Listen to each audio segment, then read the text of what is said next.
When Captain America throws his mighty shield, all those who chose to oppose his shield must yield. If he's led to a fight and a duel is due, then the red and the white and the blue will come through when Captain America throws his mighty shield. Hey people, finally back making a new video.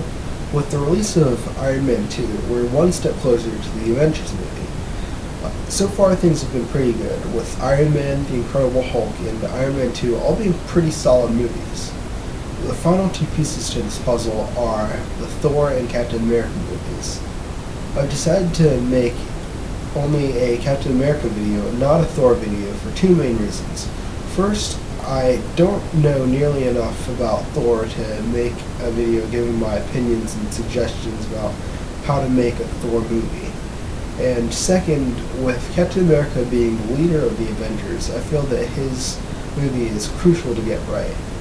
If you can sell general audiences on this character, you can really help to build anticipation for the Avengers movie. People really love Iron Man right now, and you don't want people just to like that character and not really care about any of the other characters. So you have to build all the characters up and have them interested in every one of the characters. And since Captain America has a central role for the movie, they have to like him almost as much, if not more, than they like Iron Man. So in this video, I'll be addressing some of my concerns about the Captain America movie and talking about some of the things that excite me about its potential. Johnston is directing Captain America. Some of his previous films include When I Shrunk the Kids, The Rocketeer, The Pagemaster, Jumanji, Jurassic Park 3, and most recently The Wolfman. Of those, I've seen Honey, I Shrunk the Kids, The Pagemaster, Jurassic Park 3, and Jumanji, so I'm most familiar with his kids' movies. But I can't say that I've liked most of what I've seen from him. However, like a lot of people, I'm not completely sure that he's the right person for Captain America. His most recent film, Wolfman, was met with pretty negative reviews, and he's had a few other movies that have been kind of poorly received and gotten mixed reviews. But, however, I don't think you can always accurately judge if a director's suited for a job based only on his previous works. Take Jon Favreau, for example. Back before Iron Man came out, there really wasn't anything to suggest that he was going to do the awesome job that he did with it. Before that, the only films that he directed were Maid, Elf, and Zathura. For one thing, he really didn't have that much experience as a director. For another, his notable works included kids' movies, much like Johnston. Interestingly enough, his movie Thor was a very similar movie to Johnston's Jumanji, both being based on books written by the same author. So, to sum it up, while I'm not completely sold on the choice of Johnston to direct Captain America, some of his previous works suggest that he can handle this, and directors like Jon Favreau proved that sometimes an unlikely choice can be the perfect person for the job. If you follow the casting process as they search for the right person to play Captain America, you know that it was very long and difficult. There were a lot of names being thrown around, and for a while it seemed like they weren't getting any closer to finding the right guy. Even though it seemed pretty ridiculous at the time, I can understand why it took so long. Casting Captain America is a really big deal. He's not only the leader of the Avengers, but he is an inspiration to just about every hero in the Marvel Universe.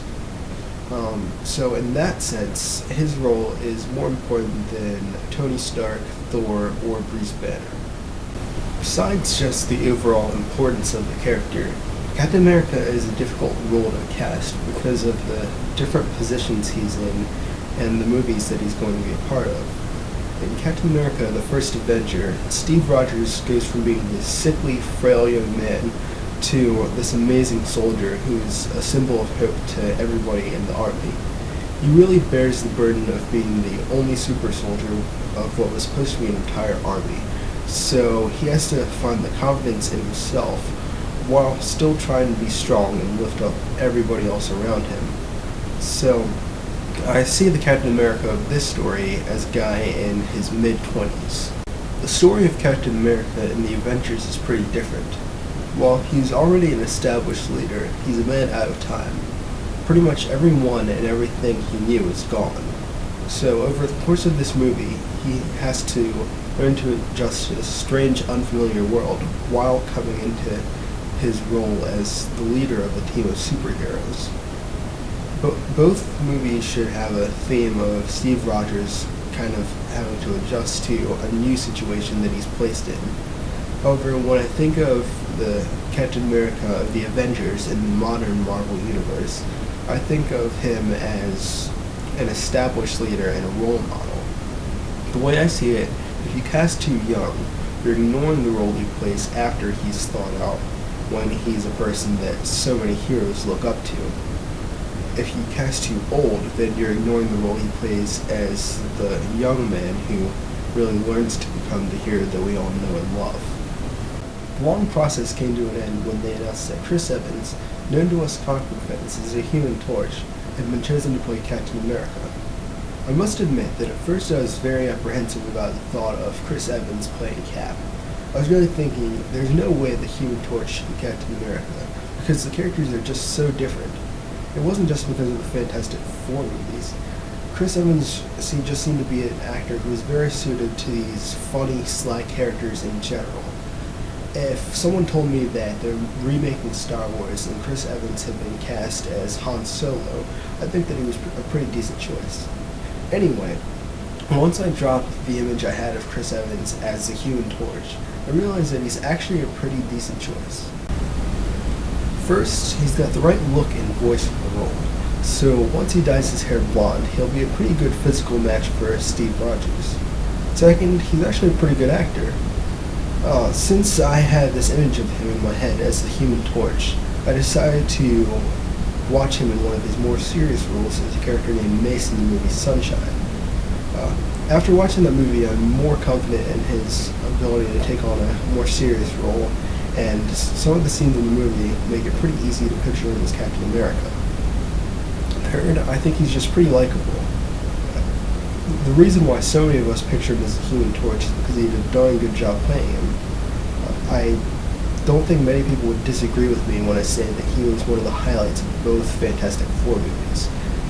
Maybe it's just his talent for comedy, but I think he's got a good ability to entertain audiences and just make people like him.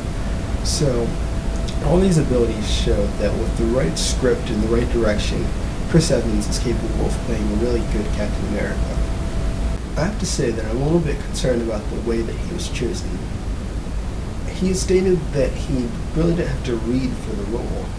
With all the people trying to be Captain America, I figured that it was a pretty tough audition process, with screen testing and everything. Keeping in mind how important the role of Captain America is, I would think that they would be pretty careful about who they chose. To find out that they chose someone without even having them read for the script to get a feel for that performance makes me a little bit uneasy. What does that say about how serious the casting people were when approaching this job? Like I said before, I'm confident in Chris Evans' ability to play Captain America, but this makes me question a little bit the overall handling of the movie. That's all for this video. If you liked what you saw, please subscribe. In my next video, I'm going to talk a little bit about the supporting cast and the characters they'll be playing. Thanks for watching, and please tune in next time.